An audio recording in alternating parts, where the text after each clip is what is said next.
আসসালামু আলাইকুম। আজকের ভিডিওতে আমি দেখাবো কিভাবে ৩০০টি কোয়েল পাখির ডিম ইনকিউবেটরের সেটআপ থেকে হ্যাচারে দিয়েছি। প্রথমে আমরা ইনকিউবেটরের কাছে এসে ইনকিউবেটরের দরজাটা খুলে নিলাম। তারপর ইনকিউবেটরের ভিতর থেকে হ্যাচার ট্রেটি বের করে নিলাম। আমরা হ্যাচার ট্রের উপরে আগ থেকে একটা কাপড় বিছিয়েছিলাম।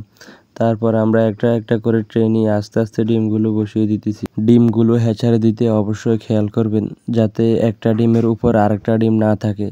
যদি একটা ডিমের উপর আরেকটা ডিম থাকে এতে করে নিচে যে ডিমটা ওই ডিমটা থেকে বাচ্চা ফোটার চান্স খুবই কম। ভিডিওতে অনেকের মনে প্রশ্ন জাগবে যে ডিমগুলো সেটার থেকে হ্যাচারে দেওয়া লাগে কেন। মূলত সেটার হচ্ছে ইনকিউবেটরের সেই অংশ যেখানে ডিম প্রথমে বসানো হয়।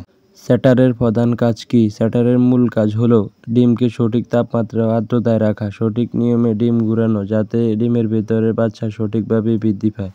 সেটারে সাধারণত অটোমেটিক রোলার থাকে যা প্রতিদিন কয়েকবার ডিমকে ঘুরিয়ে দেয়। এটা না থাকলে ভ্রূণের এক পাশ আটকে যাওয়ার আশঙ্কা থাকে। কোয়েল পাখির ডিম সেটারে 14 দিন পর্যন্ত রাখা লাগে, তারপর হ্যাচারে নামিয়ে দিতে হয়।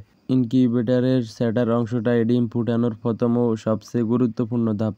এখানে যদি ভুল হয় তাহলে পুরো বেস নষ্ট হয়ে যেতে পারে। আর হ্যাচার হলো ইনকিউবেটরের সেই অংশ যেখানে ডিমের থেকে বাচ্চা ফুটে বের হয়, মানে ইনকিউবেটরের শেষ 2-3 দিন, যেটা সবচেয়ে বেশি গুরুত্বপূর্ণ সময়। তখন ডিমগুলো হ্যাচারে রাখা হয়। সাধারণত কোয়েল পাখির ডিম 14 দিন সেটারে থাকে। এরপর 15তম দিনে ডিমগুলো হ্যাচারে স্থানান্তর করা হয় এবং 16 থেকে 17 দিনের মধ্যে বাচ্চা ফুটে বের হয়।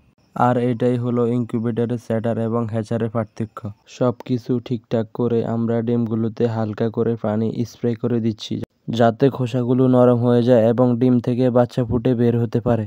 ইনশাল্লাহ পরের ভিডিওতে আপনাদেরকে জানানোর চেষ্টা করব আমরা ডিমগুলো থেকে কতটি বাচ্চা পেয়েছি। সকলে আমাদের জন্য দোয়া করবেন। আল্লাহ পাক যেন আমাদের খামারের মধ্যে বারাকা দান করেন।